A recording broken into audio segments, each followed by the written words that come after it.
Assalamualaikum warahmatullahi wabarakatuh semuanya. Sekarang jumpa lagi dengan Pak Doni. Kali ini kita akan bahas tentang goresan puisi. Semuanya pasti pernah mendengar tentang puisi. Tetapi sebelum lanjut, Pak Doni mengingatkan untuk subscribe ya.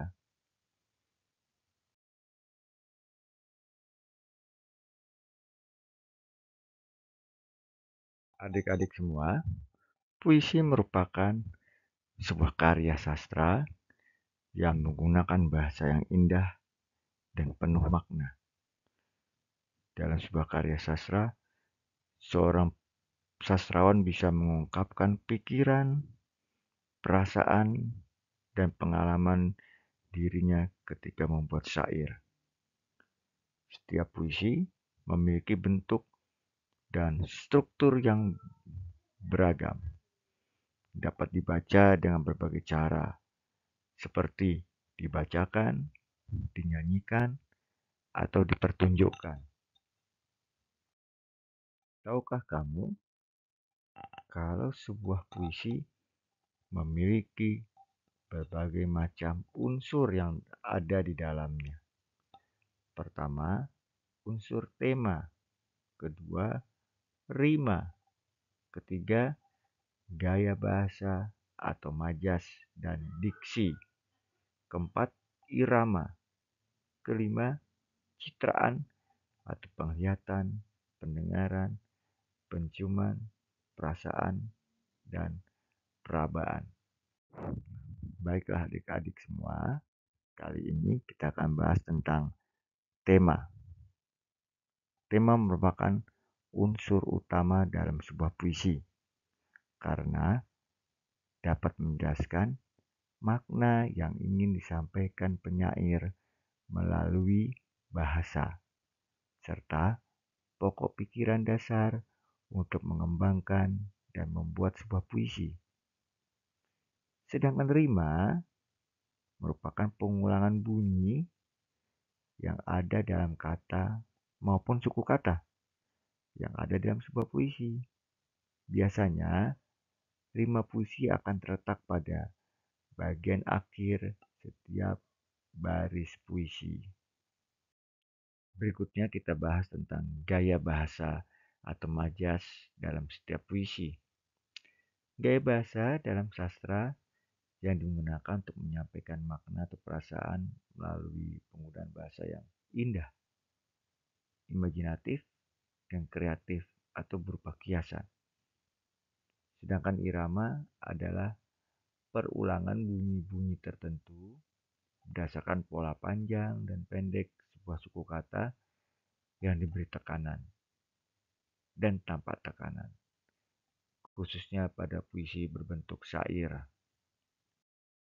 Unsur puisi terakhir adalah tentang citraan, merupakan susunan kata yang mengungkapkan pengalaman sensoris dari si penyair tersebut, seperti penglihatan, pendengaran, dan perasaan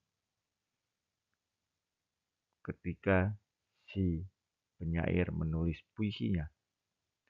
Pengimajian ditandai dengan penggunaan kata yang khas dan konkret dari setiap sastrawan.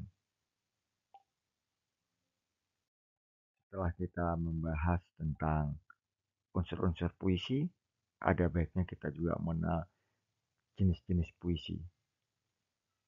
Puisi terdiri dari berbagai jenis. Antara lain yang pertama yang kita bahas adalah tentang puisi lama. Puisi lama merupakan puisi yang terikat oleh aturan dan pola tertentu, seperti contohnya pantun, syair, dan gurindam.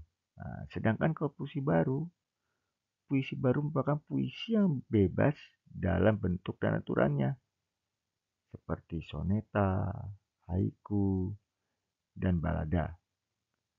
Dan lagi kalau puisi modern. Puisi modern itu puisi yang lebih eksperimental dan inovatif dalam gaya dan bentuknya. Oke, nah ada satu lagi jenis puisi, yaitu puisi kontemporer, yaitu puisi yang mencerminkan isu-isu dan realitas masa kini. Puisi sebagai bentuk dari produk karya sastra mempunyai berbagai macam manfaat.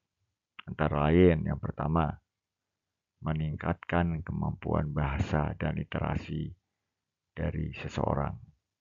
Kemudian, memperluas cakrawala dan wawasan. Ketiga, memicu imajinasi dan kreativitas dari pembaca.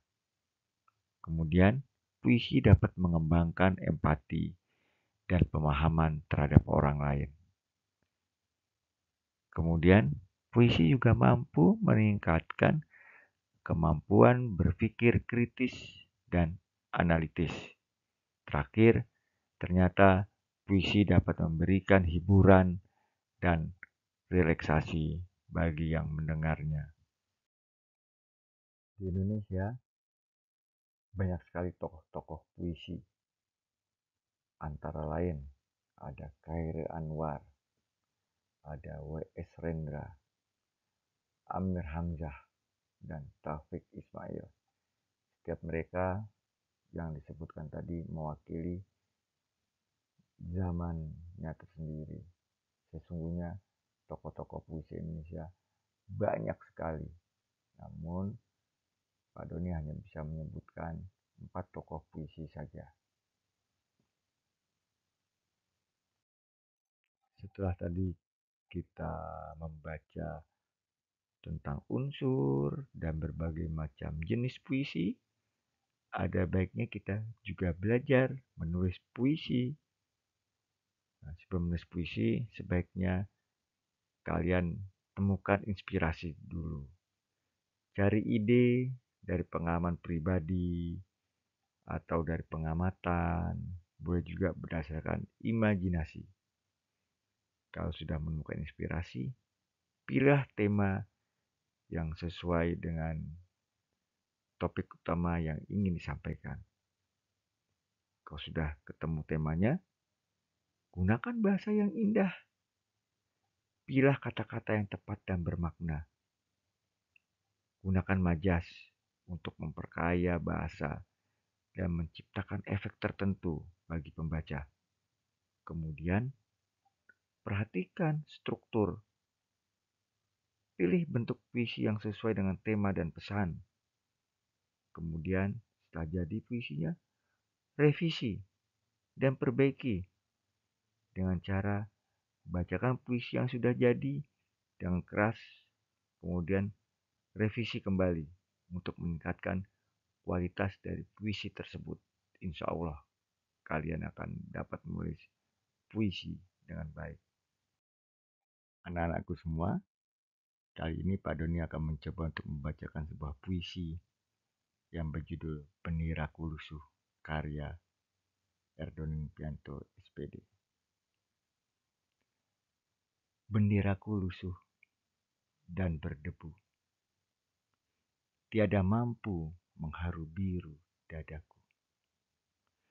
Benderaku lusuh dan berdebu, degup jantungku kian sirna tersapu bayu.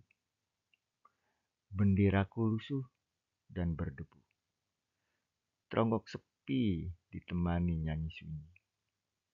Benderaku lusuh dan berdebu, ketika dada hampa tercerabut dari jiwa.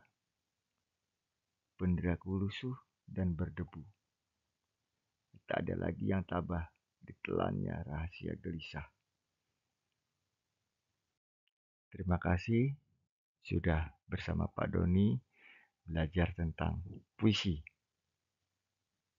Sampai jumpa pada pertemuan berikutnya.